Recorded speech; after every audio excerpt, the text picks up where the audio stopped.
À 3. Suivez le mouvement prophétique. C'est pas du jeu. 1. 2. 2,50. Il ne peut pas fuir. 2,85. 2,90. 2,98. 2,99. Et 3 maintenant. Amen. Tu vas t'asseoir maintenant sur la chaise royale.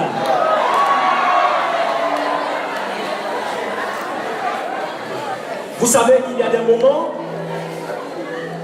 qui ont valeur de transformer la vie de beaucoup de personnes.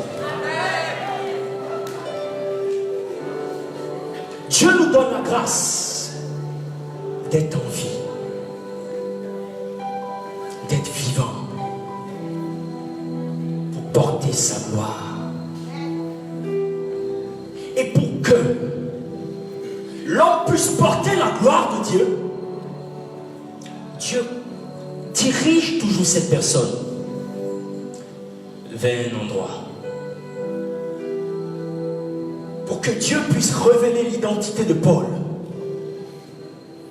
il a conduit sur le chemin de Damas.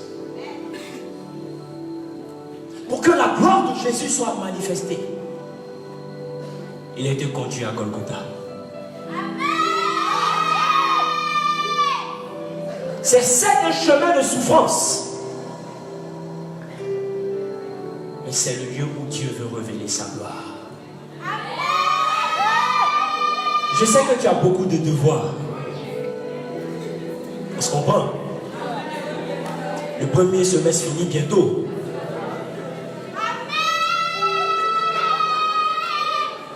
Chacun connaît sa situation. Mais tu as laissé cela. Pendant que des gens voulaient te décourager, pour ne même pas venir au concert, tu es venu.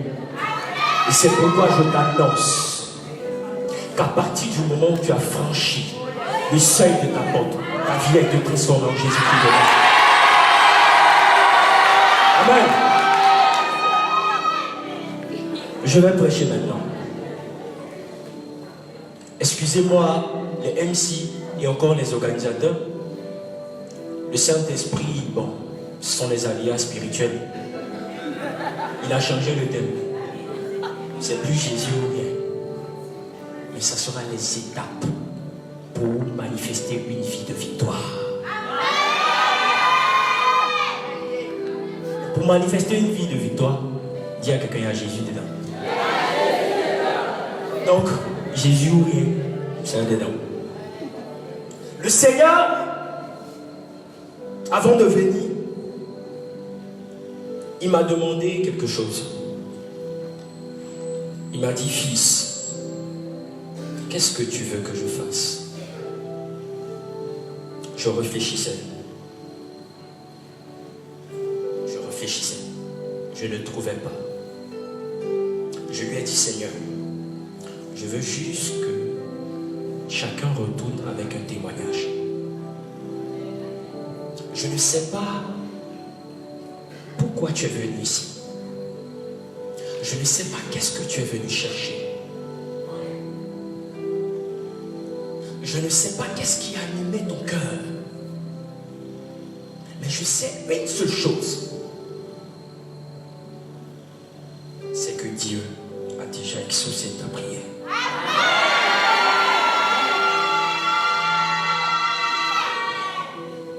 1 Samuel 17.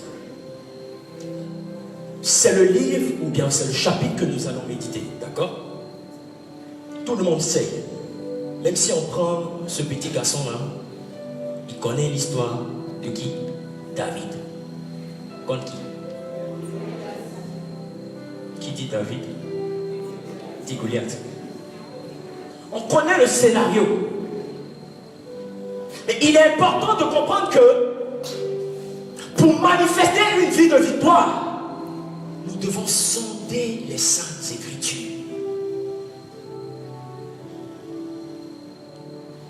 nous devons sonder les Saintes Écritures pour savoir comment est-ce qu'il a fait. Par quelle étape il est passé. Par quelles conditions il est passé. Tous, nous voulons la gloire. Mais ce soir, je vais te prêcher la croix. Ce soir, je vais te prêcher la croix. Parce que la seule chose qui puisse t'emmener à la gloire, c'est la croix. Vous savez, Dieu a tellement eu mal de ce que Adam et Ève lui ont fait dans le jardin que, franchement, il a commencé à réfléchir. Il a tout fait. Les gens sont allés tout gâter. Il dit, mais à ceux qui viendront, ils devront me prouver qu'ils m'aiment. Sois-en sûr, Dieu t'aime. Mais le plus important se trouve dans quoi? La réponse que tu as vis-à-vis de Dieu. Beaucoup se plaignent. Mais le problème réside tout simplement dans la méconnaissance des principes spirituels. Ah, moi, il ne sait pas ce que je lui ai fait. Mais on dirait je suis maudit. C'est pas que tu es maudit. Quelqu'un ne sait pas que tu es maudit. Il y a des principes spirituels pour avoir la victoire.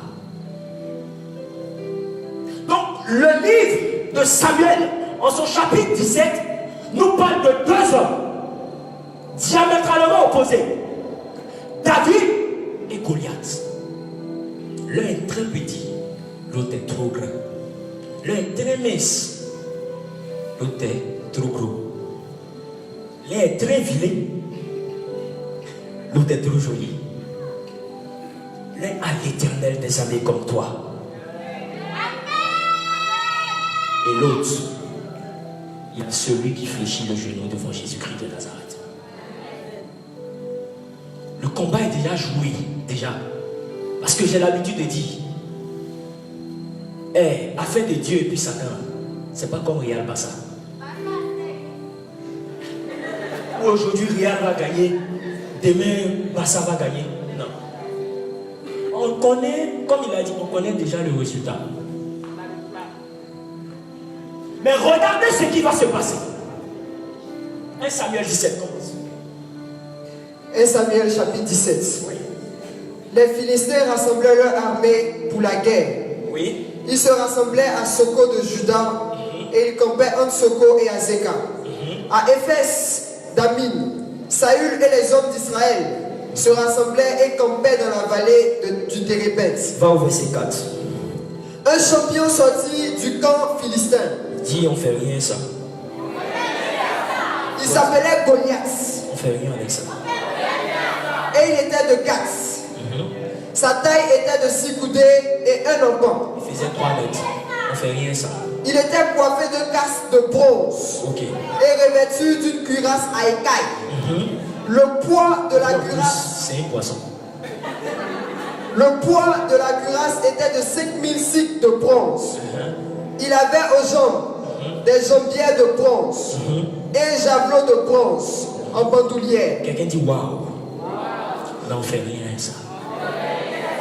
Vous savez, dans le livre d'Éphésiens, l'apôtre Paul nous explique les armes pour accéder à la victoire.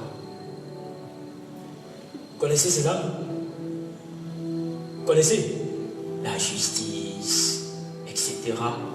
Goliath, qui représente donc une entité satanique, démoniaque, voulait opérer ce qu'on appelle le principe du copiage.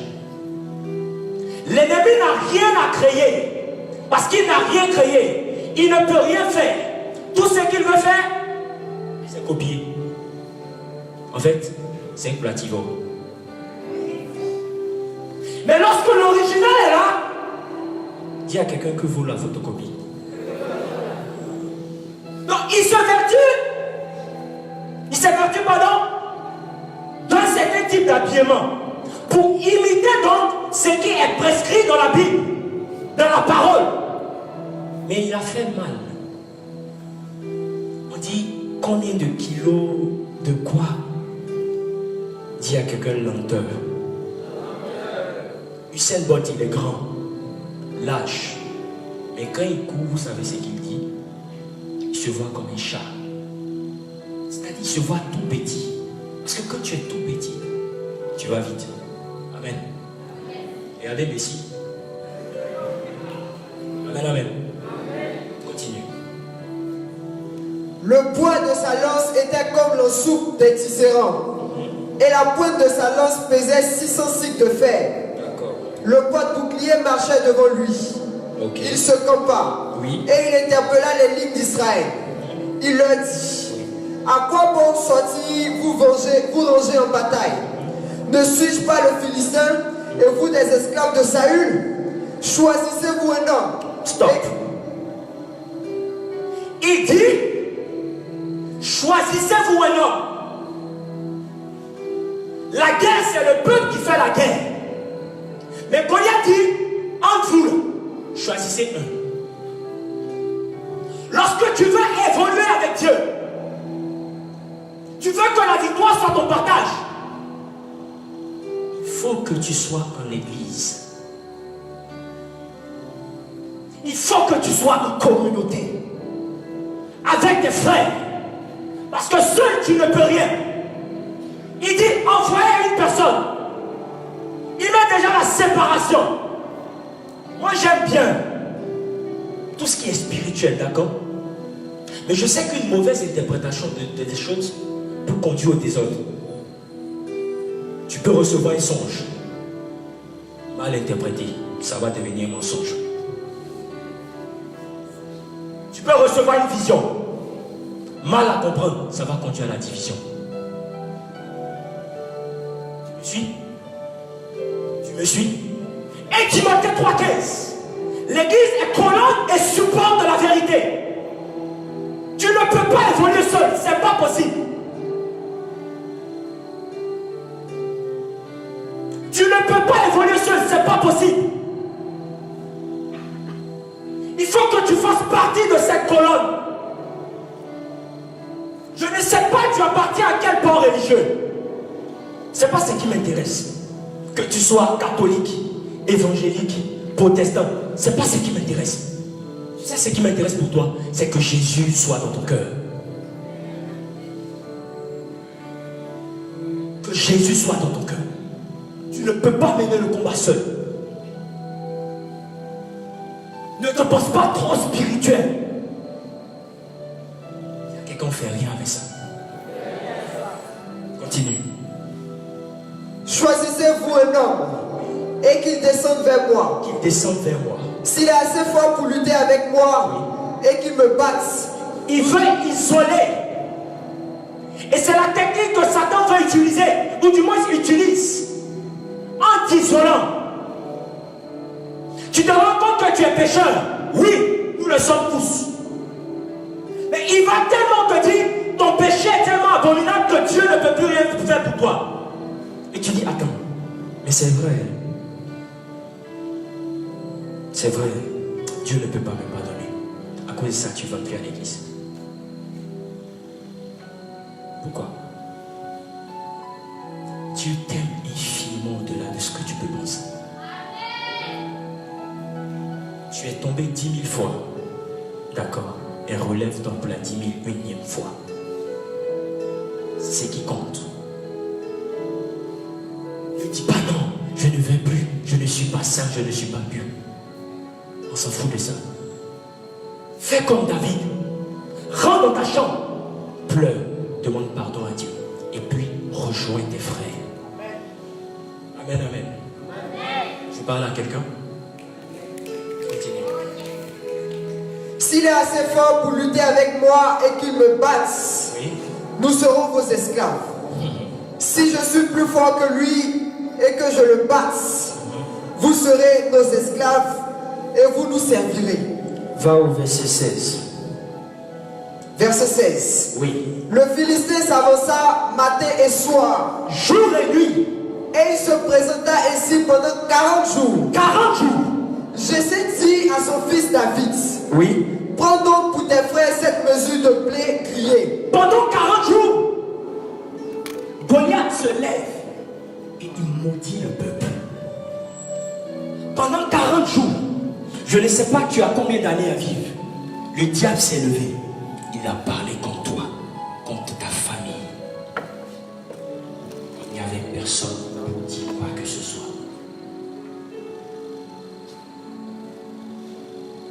Il n'y avait personne. Pendant 40 jours. Combien d'années, je le sais. Et il y a une situation qui est prévalue dans ta famille. On dit les gens n'enfantent pas. Les gens ne se marient pas. On dit il y a un mariage bizarre. Une alliance bizarre avec des esprits bizarres. J'ai dit, je vais vous dire quelque chose. Le monde spirituel, que tu le veuilles ou non, tu seras confronté à ça.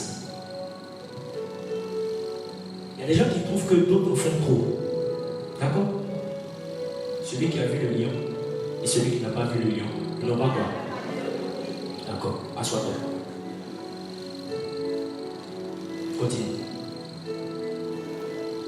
Jessé dit à son fils David, Il dit à son fils, prends donc pour tes frères cette mesure de blé grillé et ces 10 pains. oui, Et cours les porter au camp à tes frères.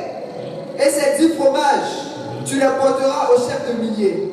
Tu prendras des nouvelles de la santé de tes frères et tu recevras d'eux un gage. alors, Saül est avec eux et avec tous les hommes d'Israël dans la vallée du Térébet, en train de se battre contre les Philistins. ok. David se leva de bon matin. On va s'arrêter là. Vous voyez, le père de David n'a pas connaissance de ce qui se passe réellement. Est-ce que le peuple est en train de combattre? Le peuple est en train de combattre. Il s'y faisait voir. Il s'est caché. Roi, reine, prince, princesse, soldat, chef d'état-major, comme ministre, tout le monde a peur.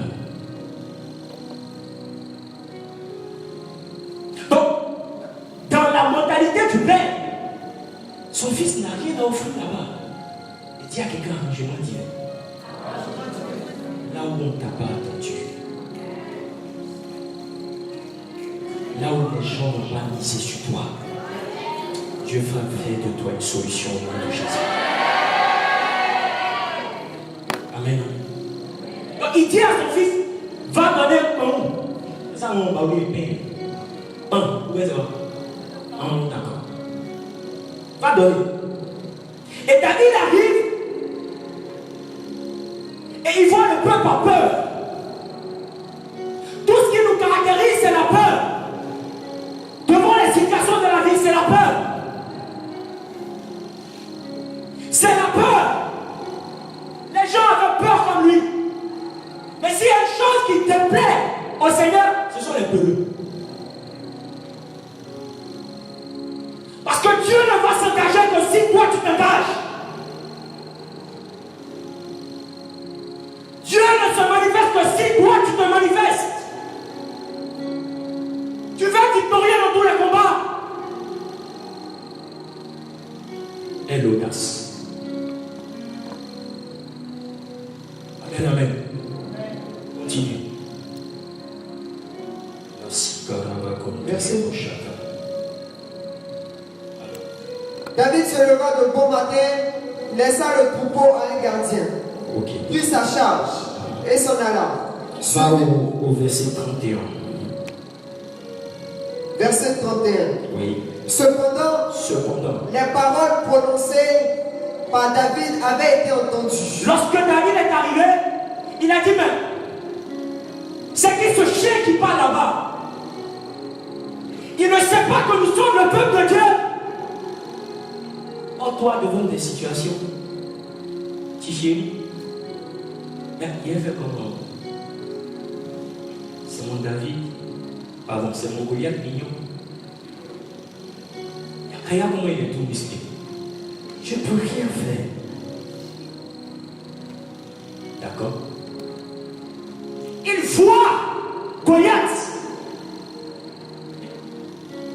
mauvais. Il dit, mais c'est qui se circoncis? Aïe, aïe, aïe. Bon, nous les garçons, on sait. On sait, non? Ok. Il dit, mais c'est qui se circoncis? Il a eu même la révélation de tout ce qui se passe sous sa culotte. Il y a quelqu'un, regarde l'aigle. Il y a quelqu'un, regarde l'aigle. Et puis il dit encore, mais c'est qui ce chien? Il a une queue. Lorsque tu vas chérir les de ta vie, tu ne pourras jamais les transformer. Mais lorsque tu vas voir ces situations comme étant des opportunités pour t'emmener dans la gloire, elles vont prendre fin. Je crois qu'aujourd'hui, des situations qui jusque-là nous paraissaient comme des Goliaths